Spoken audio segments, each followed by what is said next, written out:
میپاشم با عشقم نمک رو انارا،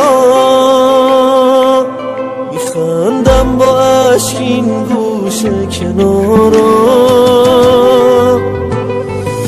شب یلدای من با ناله سر شد، منو وادار میکنی به چه کارا.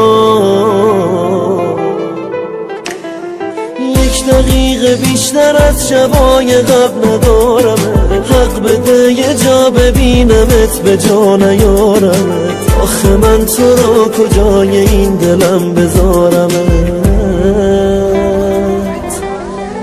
هر کی اومده سراغ تو گرفت که اون کجاست، رفتنش با خودش بود و برگشتش با خداست. توی طولانی ترین شب جهان ازم جداست. اون لحظه مردم که گفت خداحافظ، امشب تفعال زدم به حافظ. ببین چی در اومد، دیریست که دل داشت پیامی نفرستاد، ننوشت سلامی و کلامی نفرستاد. خطنامه فرستادمان شاه سواران، پیکی ندوانید و سلامی نفرستاد.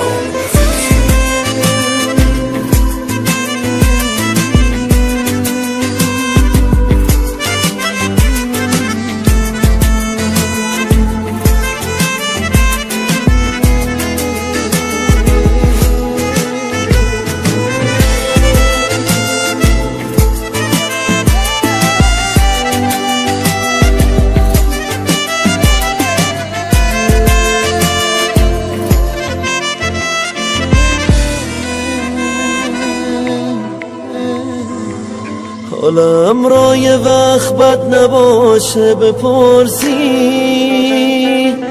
نه پیغامی دارم ازت نه تماسی. همه قصم امشب بدون تو اینه که الان نشستی با کی دور کرسی.